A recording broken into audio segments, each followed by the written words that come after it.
And that brings us to one of our final questions is, how can the church be a more effective witness in our society today? I think we need more airtime for ministers and people who are actually doing good ministry. Okay. Who are actively involved, whatever the size. You know, oftentimes people talk about government, what size the government is, whether we don't want big government. The point is not big government or small government, it's good government versus bad government.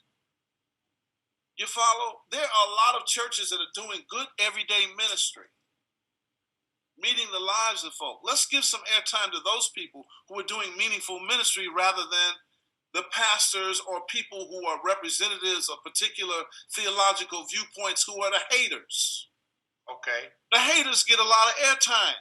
That's right. About what they hate and what God hates.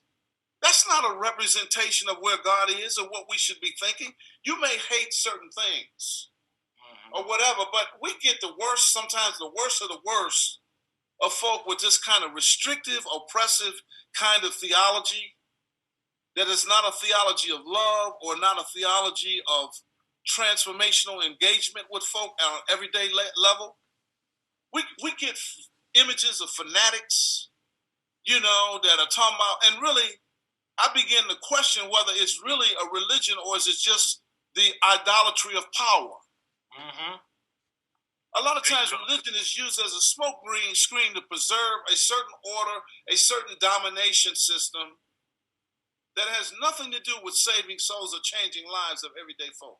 Why don't we get more of the practitioners of religion, clergy and laity, who are actively involved in mission and doing good things and using that as an image? That's one of the reasons why so many people are turned off from church. You get the fanatics that espouse on, I hate this and I hate that and blah, blah, blah, blah, blah.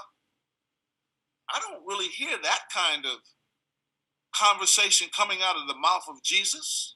That's right. He may have said to the Pharisees at one point, and some folk, woe to you Pharisees, you scribes and hypocrites, basically tired of all of the stuff that they had going that really didn't have anything, that not the whole group, because the teaching was viable that led to the synagogue and other progressive reforms in Judaism. But, you know, we get the worst of the worst out there representing, and people want to have peace. They want to live in communities that are safe. They want to be respected. They want to be valued. If you put your energy into the development of something, you want to get a positive result. Like we were having this argument at school one day about welfare systems and black folks being on welfare. I said, first of all, there's more white people on welfare than black folk. And second of all, the original welfare system was slavery. Right. 400 years of free labor that we gave to this country. That's right. That's the original welfare system from which we have not received anything.